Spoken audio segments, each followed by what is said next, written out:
Pernah nggak sih ketika teman-teman lagi scroll Instagram, TikTok, Shopee, atau website brand kesayangan kalian, teman-teman menemukan pakaian-pakaian yang harganya sangat amat murah? Kenapa ya pakaian-pakaian itu harganya bisa sangat amat murah? Halo semuanya, selamat datang di Gadis Bumi bersama aku Ivana Ginting.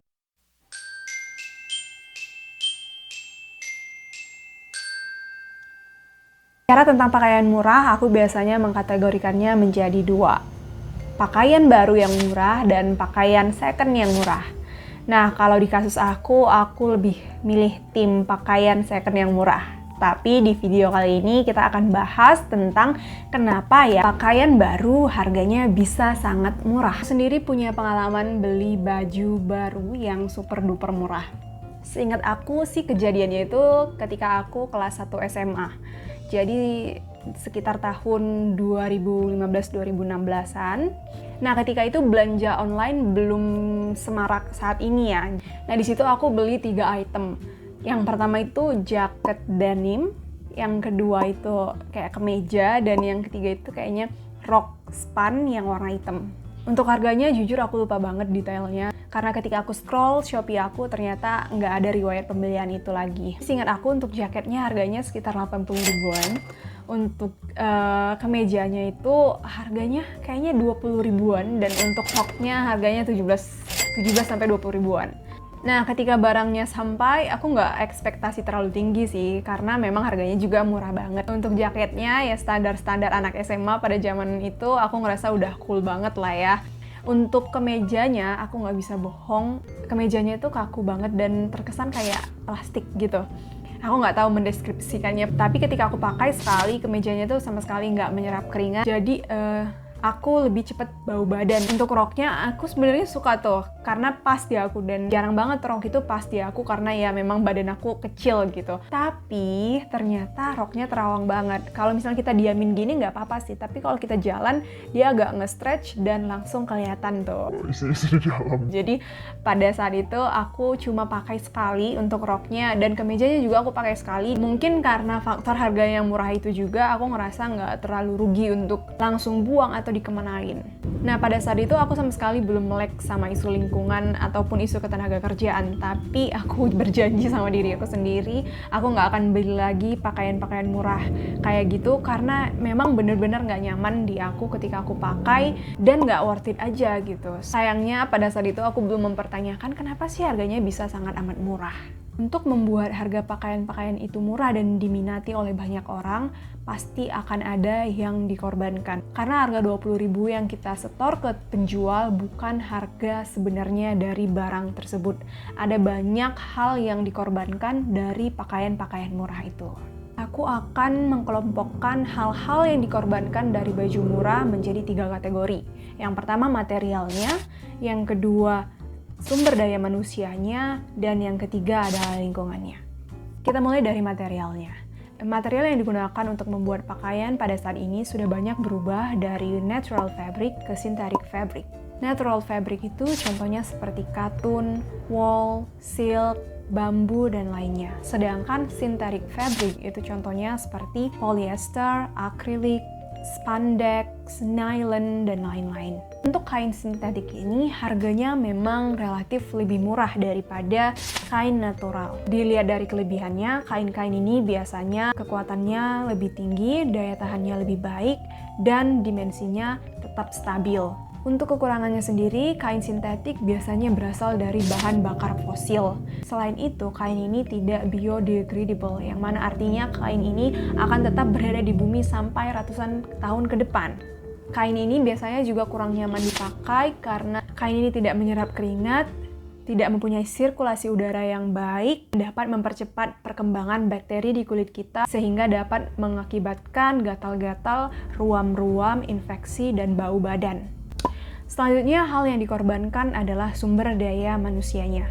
Untuk membuat pakaian ini tetap murah, biasanya perusahaan-perusahaan besar ini mempekerjakan buruh di negara-negara berkembang yang mempunyai upah minimum yang sangat rendah. Menurut data pada tahun 2018, Ethiopia menjadi negara dengan upah minimum terendah, yaitu sebesar $26 per bulan.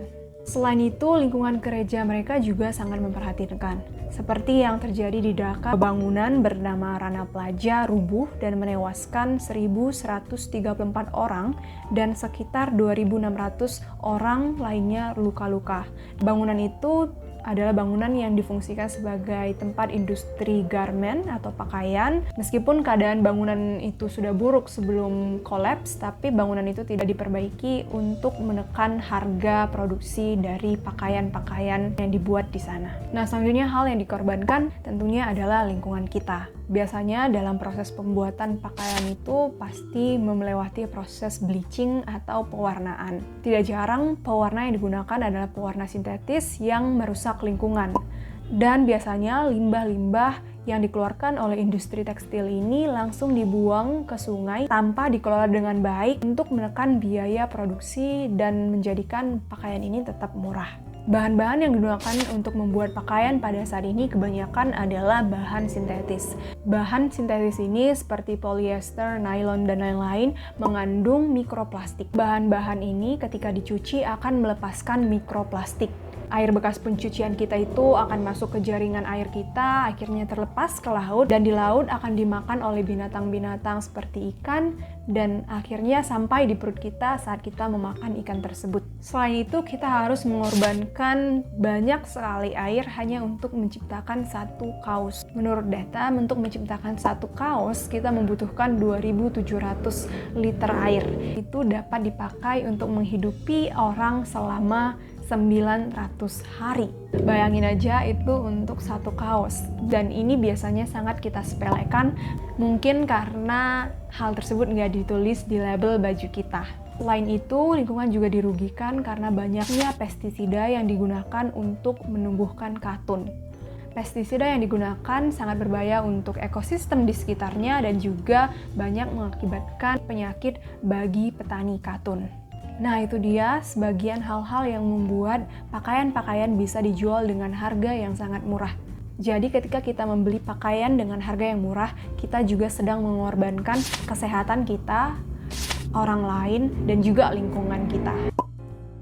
Hal pertama yang dapat kita lakukan adalah sesederhana, jangan lagi membeli pakaian murah. Selanjutnya, kita juga harus mengubah hubungan kita terhadap pakaian yang kita pakai, bahwa pakaian yang akan kita beli dan kita pakai harus dapat digunakan dalam jangka waktu yang sangat panjang. Dengan itu, kita harus berinvestasi pada baju dengan kualitas yang baik daripada kuantitas yang banyak. Gimana caranya? Pilihlah bahan baju yang ramah lingkungan seperti linen, katun organik, bambu, dan lain-lainnya. Selanjutnya, kita harus berbelanja secara rasional dan berkesadaran. Tambahannya, kita bisa bereksperimen di rumah untuk mengecek semua bahan dari baju-baju kita. Selama meriset untuk video ini, aku banyak belajar bahwa banyak hal yang sebelumnya belum kita ketahui. Karena untuk aku sendiri, ternyata banyak banget baju aku yang berasal dari bahan sintetis. Bahkan baju yang aku pakai ini adalah 90% polyester dan 10% spandex. Gimana dengan baju yang kamu pakai? Tulis di kolom komentar ya. Baiklah, semoga informasi yang kalian dapat di video ini dapat berguna dan bermanfaat bagi kalian ya. Jangan lupa like, comment, dan subscribe channel ini. Ketemu lagi ya.